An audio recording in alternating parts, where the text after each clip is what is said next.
सो हे student, कैसे आप सब। तो स्वागत है आप सबका फिर से हमारे यूट्यूब चैनल हिंदी क्लासेस 2, 3, 4 पर। ठीक है, तो ये जो आपका रहने वाला है ये क्लास 9th के लिए रहने वाला है। ये सब्जेक्ट मैथ का रहने वाला है आंसर की। ठीक है, जो कि आप लोग का एग्ज़ाम होने वाला है कल मंगलवार, और जो कि डेट रहने वाला है 7/10/2025। ठीक है, तो चलिए वीडियो को फटाफट देख लेते हैं। तो जिसमें से जो 6 रहेंगे वो ऑब्जेक्टिव टाइप क्वेश्चन रहेंगे। ठीक है, वस्तुनिष्ठ प्रश्न, और 7 से 10 जो रहेंगे लघु उत्तरीय प्रश्न, और आपका 11 और 12 जो रहेंगे वो दीर्घ उत्तरीय प्रश्न रहने वाले हैं। ठीक है, तो चलिए वीडियो को देखते हैं।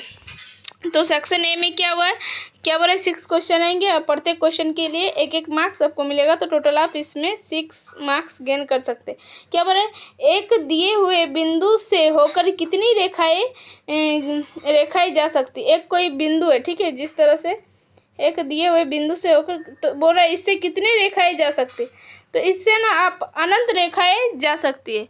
एक दिए हुए बिंदु से अनंत रेखाएं आप जा सकती है। ठीक है, पार किया जा सकता है। फिर बोल रहा है अगर 55 डिग्री का पूरक कोण पूछ रहा है। ठीक है, पूरक कोण, तो पूरक कोण का आपको फॉर्मूला पहले हम लोग जो मैथ का वीडियो बनाए थे उसमें हम लोग बताए थे। ठीक है, तो पूरक कोण का फॉर्मूला होता है आपका 90 - x। अब सॉरी, यहाँ पर लिखते हैं 90 - x। अब तो 90 की जगह 90x की जगह अब आपको क्या दिया है, -55। तो अगर 90 में से 55 घटा देंगे तो कितना बचेगा आपका, 35। ठीक है, तो ये जो हो जाएगा आपका ऑप्शन नंबर सी, 35 डिग्री। ठीक है, ऑप्शन नंबर सी में दिख रहा है। फिर आप देख सकते हैं क्या बोल रहा है, त्रिभुज के तीनों कोनों का योग कितना होता है। त्रिभुज के तीनों कोनों का योग होता है 180 degree. Option number D is correct. क्या बोल रहा है, चतुर्भुज के अंत कोनों का योग होता है। तो एक चतुर्भुज होता है जो है उसके अंत कोनों का योग कितना होता है, तो 360 होता है, 360। Option number D is correct. फिर क्या बोल रहा है, एक आयत के प्रत्येक कोण होते हैं। एक कोई बोल रहा है आयत है, ठीक है, इस तरह कोई आयत है, तो जिसका बोल रहा है प्रत्येक कोण कितना होता है, तो 90 डिग्री का होता है। ठीक है, हम लोग सब ये बचपन से पढ़ते आ रहे हैं। अब 6 नंबर का ऑब्जेक्टिव देख लेते हैं। आकृति में ए ओ बी एक सरल रेखा है। ठीक है, यहाँ पर ओ देने भूल गया, वो ए ओ बी एक सरल रेखा है। ठीक है, जिसमें एक्स का मान होगा, एक्स का मान पूछ रहा है। ठीक है, तो ये जो टोटल होगा ना ये 180 होगा। ठीक है, तो 180 ये हम जानते हैं, ये टोटल 180 होगा, क्योंकि अगर कोई सरल रेखा में अगर लंब खींचा जाता है तो वो 180 का टोटल एंगल बनाता है। ठीक है, तो अगर एक 82 दिया हुआ है तो 180 में 82 अगर हम माइनस कर देंगे तो बाकी वाला नहीं निकल जाएगा। तो इस तरह से हम एक्स का वैल्यू निकाल सकते तो एक्स बराबर हो गया, या फिर ऐसे भी लिखे एक्स प्लस 82 डिग्री बराबर होगा 180। तो आप इसको जब माइनस करेंगे ना तो x बराबर हो जाएगा आपका 180 - 82। ठीक है, तो अगर आप इसको माइनस करने जाएंगे तो इस तरह से इसका आंसर कुछ निकलने वाला है। इधर 8 हो जाएगा, फिर वहाँ पर 1 9 18 हो जाएगा आपका 9, तो 98 आ जाएगा। ठीक है, क्या आ जाएगा, 98। तो इसका कौन सा ऑप्शन देखने को मिले, देखते हैं। चलिए, इसका ऑप्शन 98 ऑप्शन नंबर ए में ही दिया हुआ है। ठीक है, तो इस तरह से आप इसको बना सकते हैं। अब क्या बोल रहे हैं, आपका सेक्शन बी में आपका है कि 4 क्वेश्चन दिया गया है टोटल, जिसमें प्रत्येक क्वेश्चन जो रहेगा 2-2 मार्क्स का रहने वाला है। ठीक है, तो इसमें आप टोटल 8 मार्क्स निकाल सकते हैं। ठीक है, गेन कर सकते हैं। तो चलिए पहले क्वेश्चन को देख लेते हैं, उसके बाद हम लोग एक साथ सारे का आंसर देख लेंगे। तो 7 नंबर क्वेश्चन में क्या हो रहा है, आकृति में एक्स का मान याद करें। तो ये जो आकृति दिया है इसमें एक्स का मान पूछ रहा है। ठीक है, नेक्स्ट क्वेश्चन आपको बोल रहा है RHS सर्वांग समता नियम क्या है, तो इसको डिफाइन करने बोल रहा है। फिर क्या बोल रहा है, दिए गए समांतर चतुर्भुज में एक्स का मान ज्ञात करे। तो एक समांतर चतुर्भुज दिया गया है जिसमें हमको एक्स का, ये जो एक्स है इसका मान निकालने बोल रहा है। और क्वेश्चन नंबर 10 है, आप आकृति में एक्स का मान ज्ञात करें। आपको क्या बोला जा रहा है, आकृति में ये जो आकृति है इसमें ये जो एक्स है इसको पूछा जा रहा है। ठीक है, क्वेश्चन नंबर 10 तक तो हो गया। अब 11 और 12 जो है आपका दीर्घ उत्तरीय प्रश्न है। ठीक है, जो कि आपका 3 मार्क्स का रहने वाला है। टोटल 2 क्वेश्चन रहेगा। ठीक है, 11 नंबर एंड 12 नंबर। तो क्या हो रहा है, यदि AC, क्या बोल रहे हैं, AC जो है आपका, ये जो AC है एंड BD है तो सिद्ध कीजिए कि ए बी जो होगा वो किसके बराबर होगा, सी डी के। ठीक है, तो ये आपका प्रूव करने वाला रहेगा। और क्या बोल रहा है, ए बी सी एक समद्विबाहु त्रिभुज है। ठीक है, जिसमें ए बी जो है बराबर है ए सी का, और ए पी जो है लंब है किस पर, बी सी पर। तो ये कोई ऐसा टाइप का त्रिभुज बनेगा जहाँ पर ए बी सी दिया है, जहाँ पर ए पी जो है वो लंब है बी सी का। इससे तो दर्शाइए कौन बी जो होगा बराबर होगा कौन सी के। तो ये जो एंगल होगा ये बराबर होगा इसके, ये आपको प्रूव करना है। ठीक है, तो चलिए देखते हैं किस तरह से है। अब इस सब का आंसर देख लेते हैं बारी बारी से। तो ये जैसे कि आपका क्वेश्चन नंबर 7 कुछ इस प्रकार से था। आकृति में एक्स का मान पूछा गया था आपसे। ठीक है, तो स्टेप 1 में हम देखिए क्या करेंगे। ठीक है, रैखिक युग्म का उपयोग करके कोनों का योग ज्ञात करें। ठीक है, तो रैखिक युग्म जो होता है उसका उपयोग करके हम इस कोनों का योग ज्ञात करेंगे। क्या बोले, एक सीधी रेखा पर बने कोनों का योग जो होता है वो 180 होता है। तो एक सरल रेखा पर जो कोण बनते हैं उसका जो योग होता है वो 180 डिग्री होता है। ठीक है, आपको याद रखना है। तो क्या बोल रहा है, फिर देखिए यहाँ पर क्या है, चित्र में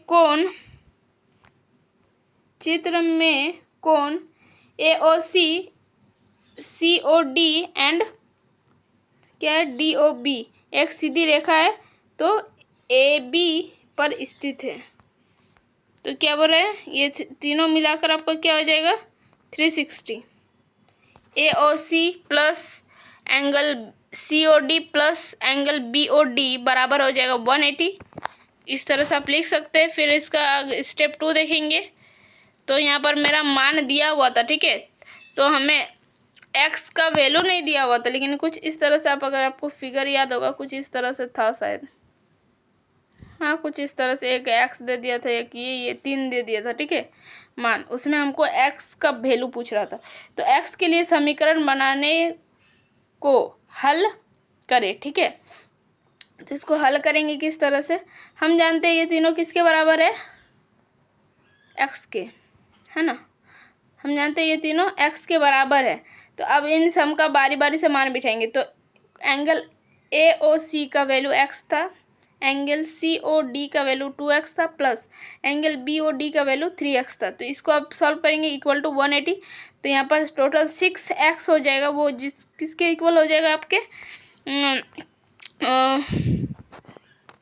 180 के। तो इसको अगर आप डिवाइड देने जाइएगा तो यह आपका x का वैल्यू आ जाएगा 30 डिग्री। तो देखिए 6 1 जा 6, 6 3 जा 18, 1 0। ठीक है, तो एक x का वैल्यू कितना आ जाएगा आपका 30 डिग्री। तो इस तरह से आप लिख सकते हैं कि x का वैल्यू आ जाएगा आपका 30 डिग्री। नेक्स्ट क्वेश्चन क्या बोल रहा है, RHS सर्वांग क्षमता नियम क्या है। तो क्या बोल रहा है, RHS जिसको हमको समकोण कर्ण भुजा सर्वांग क्षमता नियम यह बताता है कि यदि एक समकोण त्रिभुज का कर्ण, समकोण त्रिभुज, ये कोई समकोण त्रिभुज है जिसका क्या बोला है, कर्ण जो होता है, कर्ण और एक भुजा, कर्ण कोई भी एक भुजा दूसरे समकोण त्रिभुज के कर्ण और एक भुजा के बराबर होता है। अच्छा, ये RHS रूल क्या बोलता है, देखिए ये कोई हम लोग दो समकोण त्रिभुज ले लिए। ठीक है, जिसमें क्या बोल रहा है, यह बताया गया कि यदि एक समकोण त्रिभुज का कर्ण, ये कोई भी समकोण त्रिभुज का ये वाला कर्ण होता है। तो क्या बोल रहा है, एक समकोण त्रिभुज का कर्ण और कोई भी एक भुजा, ये दूसरा जो समकोण त्रिभुज है ना उसके कर्ण और एक भुजा के बराबर होता है। ठीक है, तो दोनों क्या है, त्रिभुज सर्वांगसम होते हैं। तो यही बताया गया है इस नियम में। ठीक है, चलिए क्वेश्चन नंबर 9 को देखते हैं। क्या बोल रहा है, यदि क्या बोल रहा है, दिए गए समांतर चतुर्भुज में x का मान ज्ञात करें। इसमें x का मान ज्ञात करने बोला गया था। ठीक है, तो फिगर आपको याद नहीं है तो फिगर दिखाते हैं फिर से, रुकिए। ये आपका कोई समांतर चतुर्भुज है जिसमें हमको x का मान पूछा गया है। ठीक है, जहाँ पर q क्या दिया गया है 110 डिग्री। ठीक है, तो चलिए देखते हैं इसको किस तरह से बनाया गया है। इस तरह से हम इसका यहाँ पर कोई एक समांतर चतुर्भुज बना लेंगे। ठीक है, उतना अच्छा नहीं बनेगा खास, तो आप लोग थोड़ा मैनेज कर लीजिएगा। ये बोल रहा है 110 डिग्री है, यहाँ पर एक्स है, ये वाला ये एक्स है, ठीक है। पी क्यू आर एस, ठीक है, इस तरह से दिया गया है। तो क्या बोल रहा है, समांतर चतुर्भुज के गुण क्या लिखा है, देखिए स्टेप 1 में क्या क्या, समांतर चतुर्भुज के गुणों का योग क्या है, उपयोग करें, ठीक है, गुणों का उपयोग करने बोल रहा है। तो एक समांतर चतुर्भुज में विपरीत कोण बराबर होते हैं, ठीक है। तो जैसे कि विपरीत कोण बराबर होते हैं, इसका कहने का मतलब क्या है, जैसे कि समांतर कोई चतुर्भुज है जिसमें पी क्यू आर एस, तो पी जो है वो पी के विपरीत कौन है, आर, ठीक है, और एस के विपरीत है क्यू, तो ये दोनों ही बराबर होते हैं एक दूसरे से, तो ये बताया गया। फिर क्या हो रहा है, समांतर चतुर्भुज में आसन्न कोणों का योग 180 होता है, ठीक है। समांतर चतुर्भुज में आसन्न कोणों का योग 180 होता है।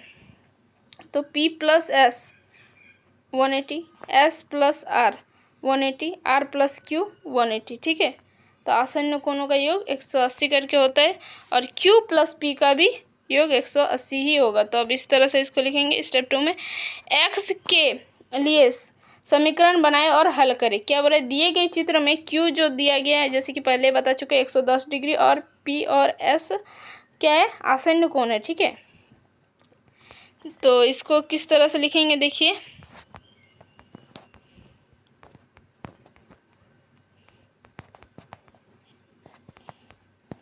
ये क्वेश्चन आप लोग थोड़ा देख लीजिएगा, ठीक है।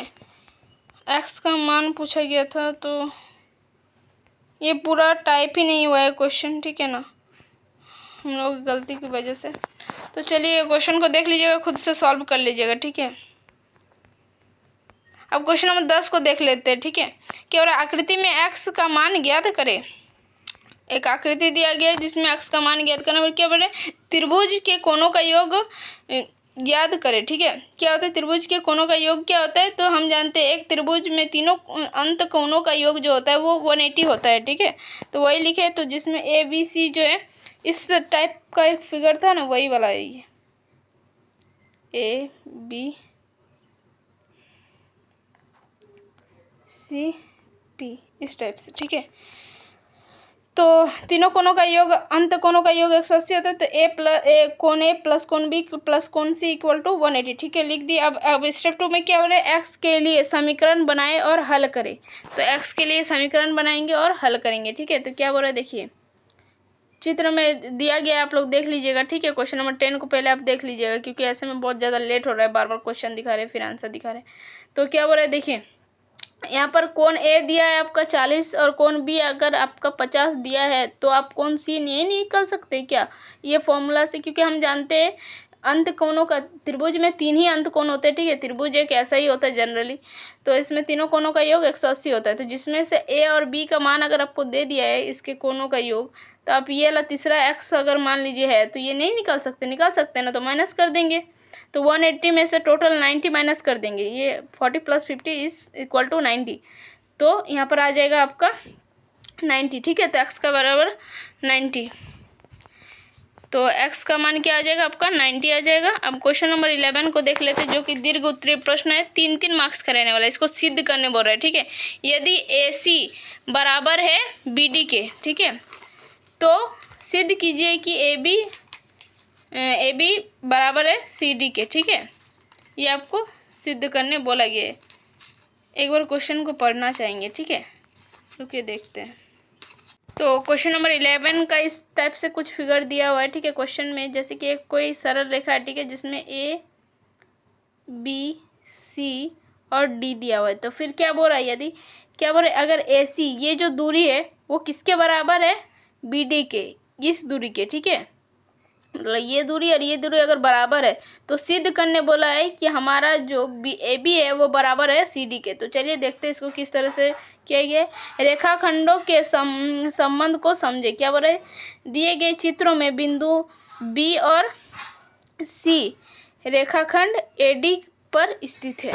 हाँ सही बात है, ये पूरा AD था, A और D लास्ट में, जिसमें से जिसके बीच में क्या था आपका बी और सी स्थित था, ठीक है, वही बोल रहे हैं। तो हम लिख सकते हैं ए सी जो हो जाएगा, टोटल जो ए सी हो जाएगा वो बराबर होगा A B plus B C के, और बी डी जो बराबर होगा, हाँ आप ऐसा कर सकते हैं, देखिए ए डी फिर बीच में आ गया बी और सी। तो अगर हम ए सी लेते पूरा तो हम इसमें लिख सकते A B plus B C, क्योंकि ये जो टोटल होगा ये इसके और इसके जोड़ के बराबर होगा ना, सेम चीज़ यहाँ पर ए बी डी जो होगा वो किसके बराबर होगा, बी सी और सी डी के। तो वही किए बस और कुछ नहीं। फिर स्टेप 2 में क्या बोले, समीकरणों का उपयोग करके सिद्ध करें, ठीक है। अब इन समीकरणों का ही उपयोग करेंगे और इसको सिद्ध करेंगे। तो हम अगर क्या लिखेंगे, यदि दिया गया है कि ए सी और बी डी बराबर है तो ए सी की जगह पर ये लिख देंगे ना, है ना। ए सी की जगह में क्या लिखेंगे, A B plus B C, क्योंकि ये मिलके ही तो ए सी बन रहा था ना, और बी डी की जगह में B C plus C D ये। तो अब क्या बोल रहा है, समीकरण के दोनों तरफ बी सी को घटाने पर, अगर बी सी दोनों समीकरण में घटा दे तो क्या बोल रहा है, हमें मिलेगा कि जो ए बी होगा वो हमेशा किसके बराबर हो जाएगा, सी डी के, ठीक है। देखिए जैसे कि ये आ गया ए बी बराबर है सी डी, और हमें यही प्रूव करना किया। इस प्रकार यह सिद्ध हो गया है कि यदि ए सी बराबर है बी डी के तो ए बी भी बराबर है किसके, सी डी के। यही आपको प्रूव करने बोला गया था। तो बस देखिए इस तरह से कितना आसानी से ये प्रूव्ड हो गया। फिर आपको क्वेश्चन नंबर जो कि है 12, इसमें देखिए क्या हो रहा है, ए बी सी एक समद्विबाहु त्रिभुज है जिसमें ए बी बराबर है ए सी के, और क्या बोल रहा है, ए पी जो है वो लंब है बी सी पर लंब खींचा गया है। तो दर्शाइए जो कोण बी है वो बराबर है कोण सी के। कोई ए बी सी एक त्रिभुज है, ठीक है, समद्विबाहु त्रिभुज, मतलब समान भागों में डिवीजन होता है इसमें, ठीक है, समद्विबाहु में। फिर क्या बोल रहे हैं, जो यहाँ सब देखिए ए लिखना था, बी लिख रहे हैं। ये कोई त्रिभुज है जहाँ पर है ए बी सी। तो क्या बोल रहा है, ये पहले ही बता चुका है कि ए बी जो है वो बराबर है ए सी के, और ए पी जो है, ये ए पी है वो लंब है किस पर, बी सी पे, ठीक है, खींचा गया। तो आपको ये कोण और ये कोण को बराबर दिखाना है बस। क्या बोल रहा है, त्रिभुज की सर्वांग समता का उपयोग करें। त्रिभुज ए पी बी, ये जो त्रिभुज है, दो त्रिभुज बन गया ना, यहाँ ए तो ये आपका बी पी, फिर ये सी, तो त्रिभुज, दो त्रिभुज बन गया। एक है त्रिभुज ए पी बी और एक है बन गया त्रिभुज ए पी सी पर विचार करें। तो यहाँ पर बोल सकते डायरेक्ट लिखा हुआ दिया गया है, क्या दिया है, ए बी बराबर है बी सी ए सी का, तो हम लिख सकते डायरेक्टली ए बी बराबर है ए सी का, क्योंकि दिया गया है। और यहाँ पर ये भी लिख सकते हैं क्योंकि ये दो ट्रायंगल जब बन रहा है तो यहाँ पर क्या बना है, 90 डिग्री। अब हम छापे थे कि नहीं, पहले ही दिखा दिए थे कि ये 90 डिग्री है। तो यहाँ पर ये भी लिख सकते हैं कि ए पी बी जो आपका कोण बन रहा है, मतलब कोण पी बीच में जो है, ठीक है, ये और ये क्या बराबर है, 90 डिग्री है, क्योंकि ए पी जो है वो लंब है पी किस पर है, बी सी पे।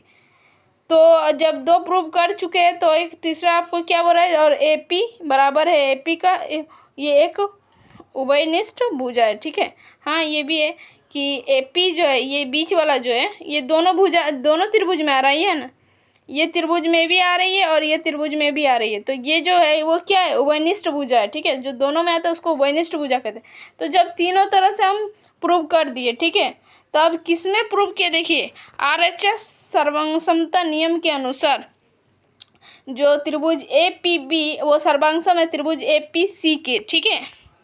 तो स्टेप 2 में क्या देखते हैं, देखिए सर्वांगसम त्रिभुज के गुणों का उपयोग करें। फिर चूंकि क्या बोल रहा है, देखिए इसको,